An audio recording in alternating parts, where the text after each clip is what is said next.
Hey, what is up, you guys? My name is Sammy Robbins. I'm the owner and founder of Alive and Free Consulting, and you are about to watch some interviews we did with some of our clients, and so I hope you enjoy as much as we did.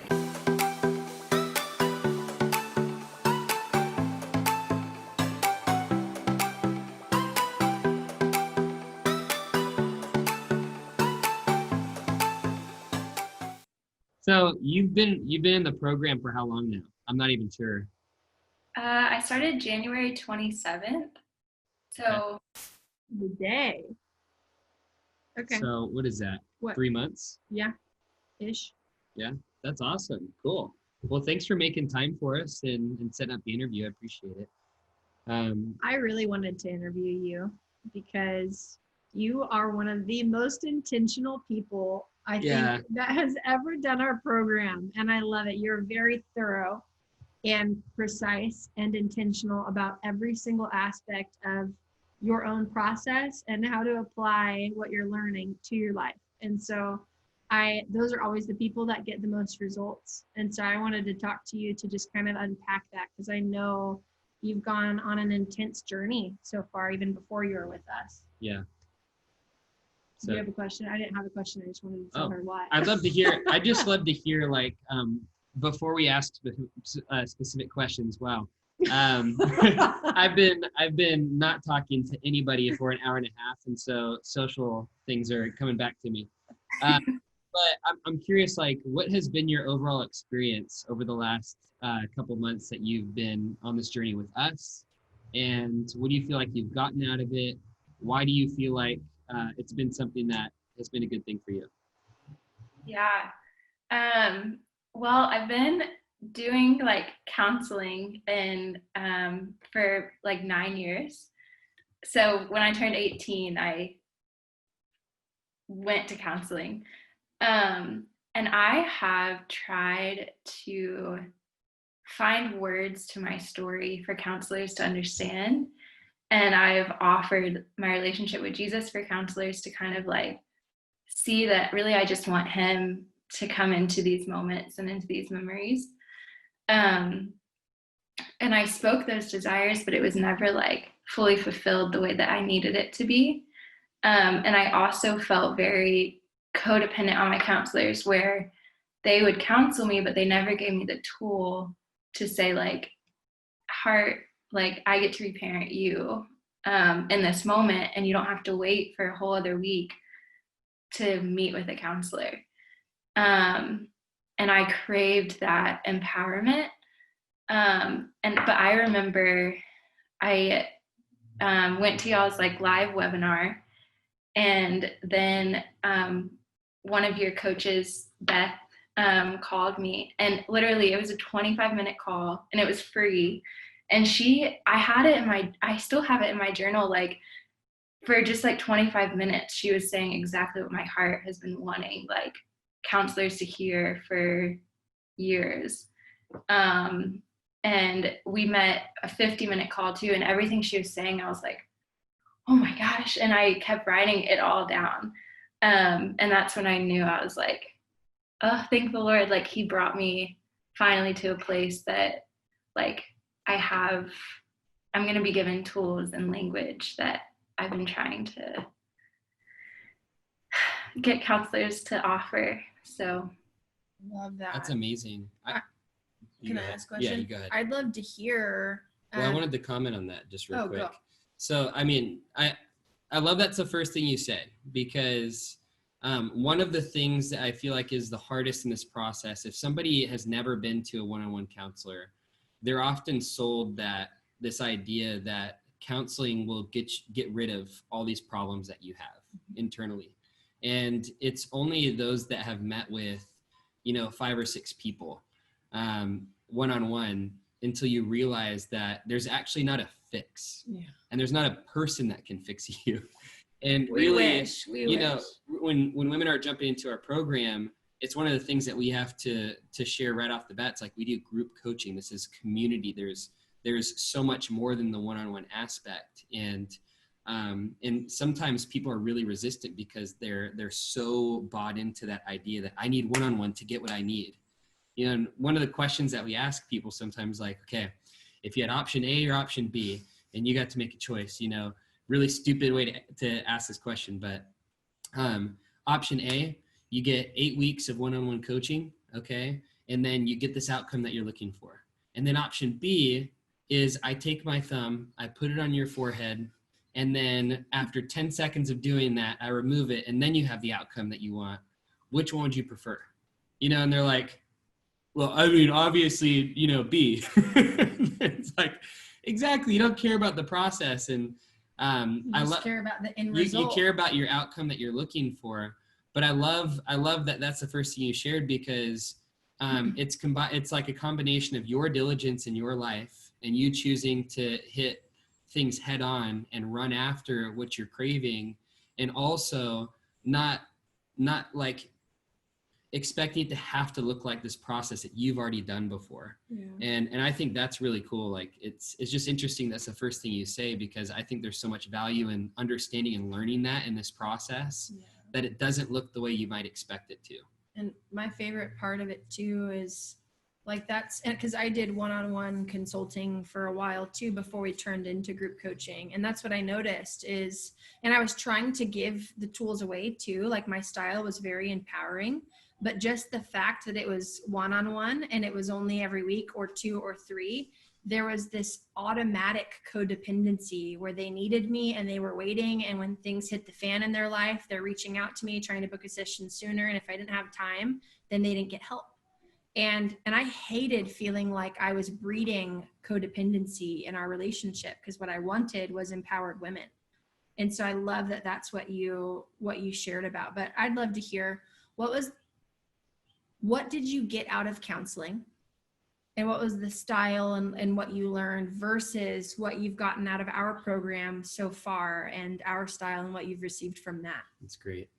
Thanks. Yeah, that is a good question. I in counseling was finally shown that I had pain in my story, and that when I described my story to counselors, they were like, that this isn't like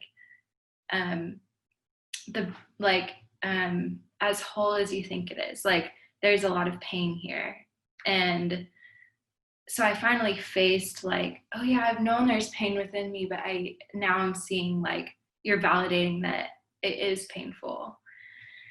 And so that helped a lot with counselors. But with you guys, so for years I would kind of like a 4 on the Enneagram, which is a beautiful thing, but I would sit in that pain, like just focus on pain after pain after pain and retelling my story, retelling it over and over again.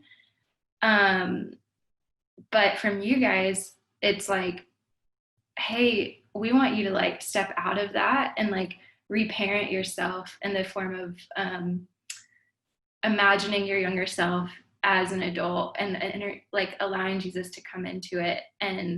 But also I feel like there's a form of, hey, like you're going to have to reach out to the girls in this program as well and like practice vulnerability. And the 2 of us aren't going to be the ones that are picking you up every time, which helps me to kind of tell myself like, hey, you can't sit in this pain, like, and it's because I love you, but like you have to go and be honest and like receive feedback from a whole group of women. So you guys have kind of helped me to, as much as I love my pain and I have a relationship with it, it's almost like I have been given tools to where it's like, but you can't stay there. Like that's what you guys have kind of offered, where counselors throughout the years that I've been with, and I've been with many, each week it just like reopens another wound. Rather than saying like, hey, here's the pain, but you guys have kind of allowed tools to where it's like, here's the pain, but also I want to like usher in Jesus into this and like usher in like a community of women that have felt the way you have felt, if that makes sense. I love that. what's so funny about you and all of your counseling background is you're like 1 out of 10% probably, or 1 out of 100 of our girls that actually like your pain and have built relationship with it. Because most women that we talk Most with, of them are like, pain? That's not Jesus. And Yeah. like, or they come to us and we teach them how to actually access their pain.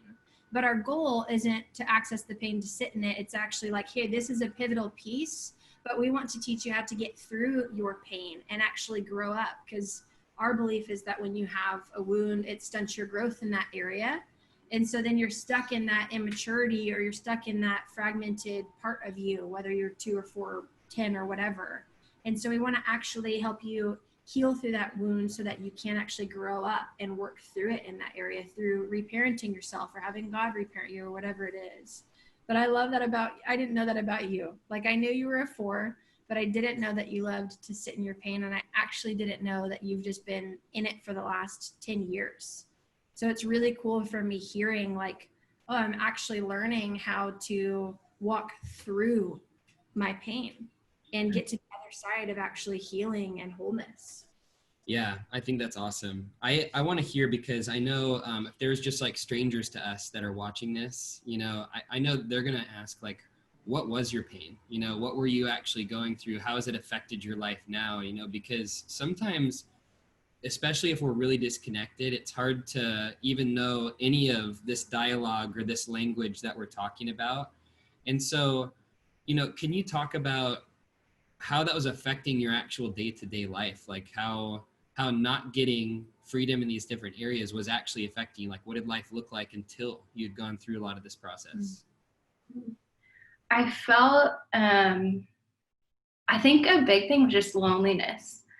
And I was adopting like just someone to ask me about my life for a week, for years. And so I would go to counseling, and then they would tell me, hey, from what you're explaining from your story, like, this was very painful. And I'd be like, yeah, that is painful. And I would be thinking about that memory for a week. But this happened for like 9 years. And I, though, didn't have any women that I could just like genuinely be raw with. And I think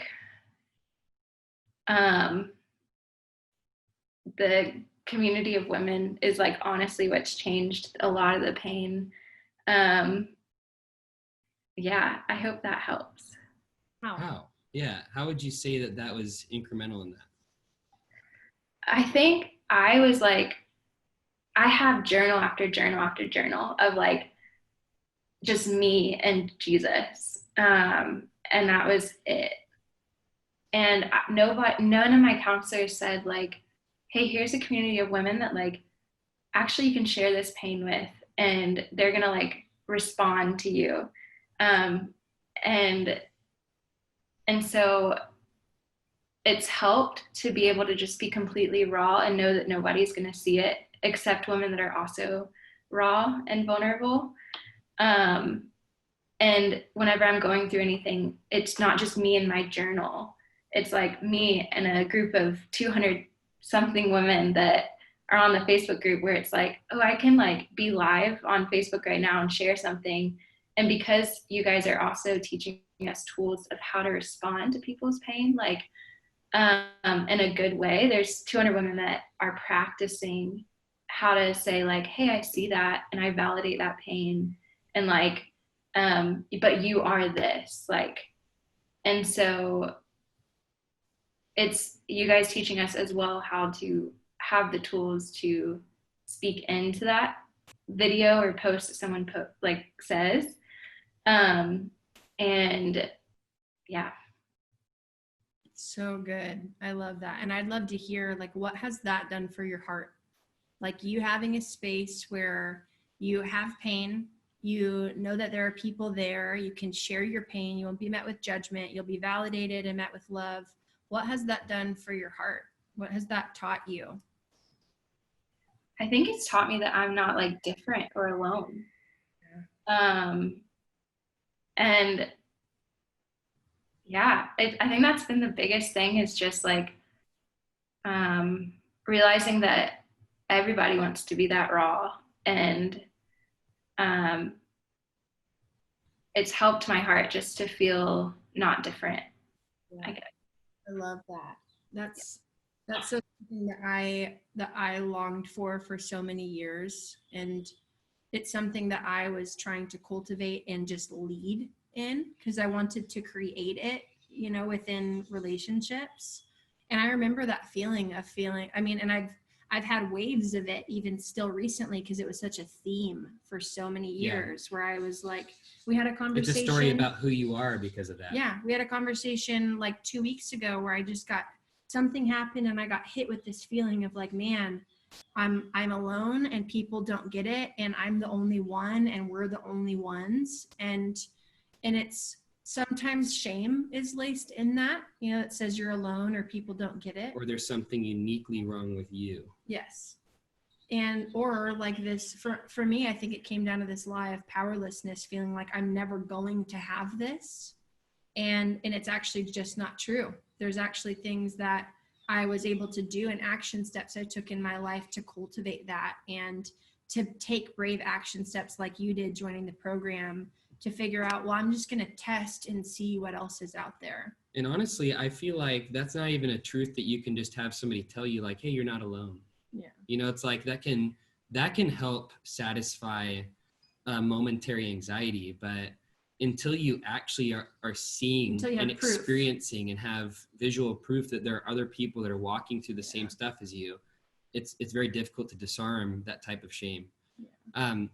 One thing that I'm really curious about with you is because I don't know what stage you're at in studying for your degree, and I don't know if it's counseling or what it is. Maybe you can share a little bit about that, but I'm curious, one, what are you studying to become, and how has this process affected that and your dreams with that? Yeah, I have been studying a master's in mental clinical health for counseling for about 4 years. Wow. And yeah.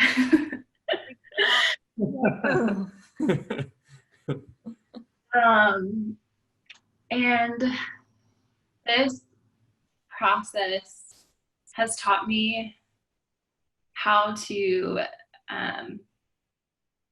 give tools to people rather than be like the hero in the counseling room. And it's taught me to not allow clients to have the orphan mentality mindset, like this just isn't for me, like healing isn't for me. Because I remember the first call after the webinar with Beth, and she was like, it sounds like you have an orphan mentality where you just don't think like healing is for you, or goodness is for you, and a good marriage is for you.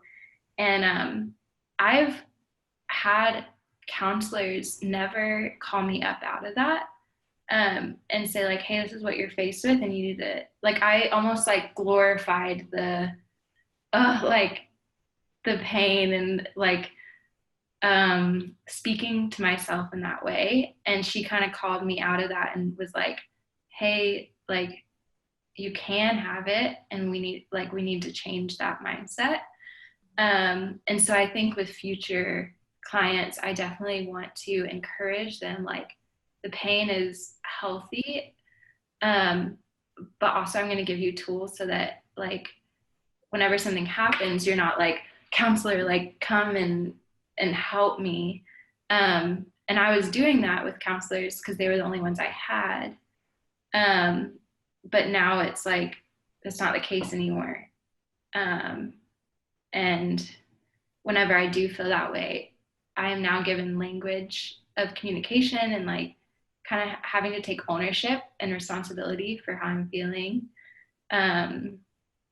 which is good because it's not giving me like a helpless mentality. And I don't want to offer that to other people either. Wow. like getting rid of that victim mentality and orphan spirit when it comes down to it. I love hearing that about Beth. I'm going to send this to her. She was my second client I ever had. And man, just soft spot in my heart for that girl. It's so cool. Like Beth came out of being suicidal and depressed and believed that God didn't have a man for her. Like there was all this stuff that were wrapped around her, that was wrapped around her identity, grammar. And it's cool watching her. We had a grammar conversation right before. Oh, did this. you? Yeah. Grammar. I was trying to get proper grammar out earlier and I Nice. couldn't. It's really cool seeing that she was able to lead you through that, because essentially you made an identity statement. Like you had made it your identity that you couldn't have this, that you weren't able to do this. And she pretty much said, hey, that's actually not who you are. That thing is an illusion. Let's deal with that thing. And so that just makes me so excited, because I've seen the fruit in her life in the last several years of like her circumstances playing out in her favor after she's dealt with those limiting beliefs, you know, and things that she claimed as identity statements before. So that's so cool. That is awesome. I had another question, but I forgot it. So you go, and I'm going to try to pull it from my mind. Yeah. Were there any points in the process or your journey with us where you felt stuck, or you felt like, here's something that's really hard to get through? And what did your, like, I know that we overuse the word process sometimes. What did it actually look like getting through that moment and getting to the next part? Yeah. I remember being so stuck and being fearful of when I finally began to put boundaries up with family. And that began to happen in like week 2, 3, 4, 5, like these weeks. And I was being faced with the fear that I had to put up boundaries. But then when on the coaching calls, you guys were speaking like, hey, this is how you can communicate in a healthy way, like, and not being worried about their response, but if you can communicate healthy, and if you like know your heart and have compassion for yourself, like,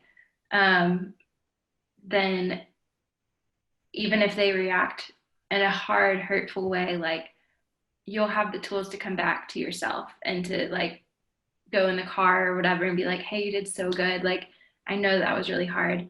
But I was stuck for a while until I knew how to communicate to people for boundaries. Like, so it was a few weeks. Why was it, I don't want to interrupt your train of thought, but I want to hear why was it important for you and for your heart for you to put boundaries up with the people in your life? Like, why did you do that? I knew that my heart, imagining like young ages of me, like 8-year-old, 5-year-old, 10-year-old, whatever, and hard moments in my story where I wanted to have a voice and share them to myself and to the Lord. I knew that to do that, I had to detach a little bit from my parents and be like, in order to give her a full voice and to like, and Spencer said this a lot, like, it's not out of like, get out of my life. It's, hey, I want to hear her, like, and I want to hear what your story was like, and what it actually felt like to be 8. And if that makes sense. And so I knew that I had to tell my parents. They were calling me like 5 times a day, all the time. And I knew that my heart was like, I don't like this. Like, I don't like this. And,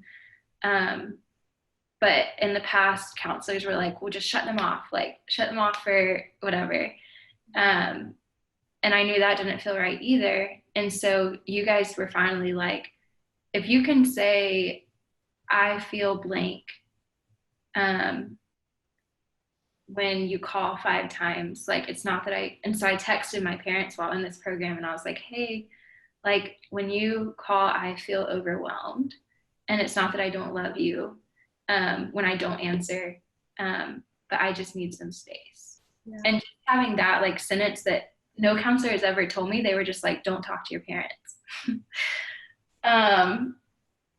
So I felt stuck for a few weeks, and then learning communication in this program, I think, was like really good for my heart. So good. I love that. It is such a game changer because you can, Yeah. it's like, it's a way to deliver what's inside of you in a way that people can actually understand it, even if they don't like it. Mm-hmm. It's something that I received a lot of my communication skills from Spencer, and it has brought so much freedom in my life because I had so much healing before we ever knew each other. But actually delivering that and creating connection and creating boundaries and being able to understand why relationships were unhealthy and being able to know how to communicate so that I could get them healthy with proper boundaries. Such a game changer in every relationship in my life. So I love that. Communication is, the goal of communication is connection and understanding, you know, and it's like, if I'm telling you like, hey, meet me at this place, you're like, okay, tell me about it. If I can't explain what that place is, how to get there, what it looks like and all those different things, then it's going to be really hard for that person to understand, like, to meet me there, you know? Yeah. And oftentimes we're so clouded by the story in our heads or the accusation or the triggered feelings or whatever is happening that we can't actually communicate what we need and, you know, and how we're feeling. And then we feel powerless, and then that powerlessness builds, and then we just feel like this isn't safe. And so we just reject connection altogether. And connection is such a gift, but it's not a solution in and of itself. It has to be in partnership with an internal process as well. And so that's so cool that that's been a gift of yours. So did you catch that question you forgot? I actually did. And sweet. It can be our last question. Cool. I would love to hear who have we been in your life and in your world? Because obviously we have a 9-week course with 20 something hours of content, and you have community and connection to amazing women that are on the same journey. And those are supposed to be massive pieces to the program. And then you get a couple hours of coaching calls with us. In the time that you've had with us and the things that you've learned from us, who have we been to you? What have we done for your heart and your life and your process? I think a foreshadowing of like a marriage that I could have. Because I think what drew me to you guys was it was a husband and wife leading it together. And I've never had an example of that, and an example of a healthy marriage, but also a healthy marriage of people that are close to my age. And so you guys have definitely been a hope, like, filler of like, hey, like, don't settle for any less. Like, this is actually what the Lord wants to give you. And so just like being able to be in y'all's presence and like see a healthy marriage has just shown me like that it exists. So it's more so just been like a tap of like, hey, like, this is what you get to have. That's been cool. I've never gotten that answer. I love that. It's so cool. That makes me really happy. One reason why I love getting to be that for people, if that's what we are to different people, because some of our girls were mom and dad to them.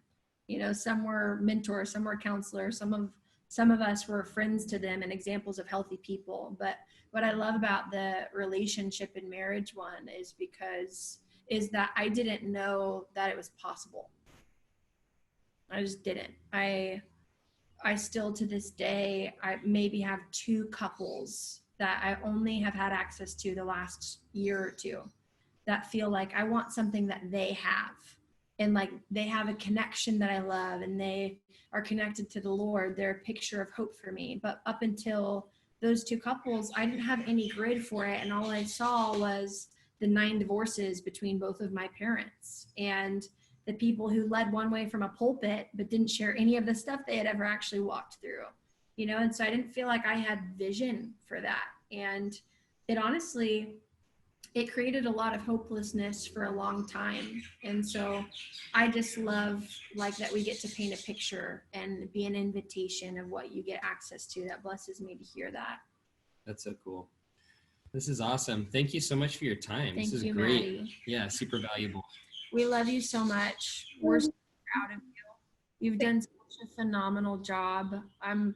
I can't even fathom who you're going to be a year or two from now, because I know even though you've been getting counseling for 9 years and you're 2 years away from getting your license in counseling, I know that you're just getting started, and that this is just the very, very beginning of Maddie stepping into the fullness of who God's called her to be. And you are already so phenomenal and wonderful and loving and hungry and connected to Jesus. Like, there are so many phenomenal parts of who you are. But what I've loved the most is how consistently you've shown up and been ready to take ownership for your life. And we're just both really, really proud of you and feel really honored that you trust us. You're welcome.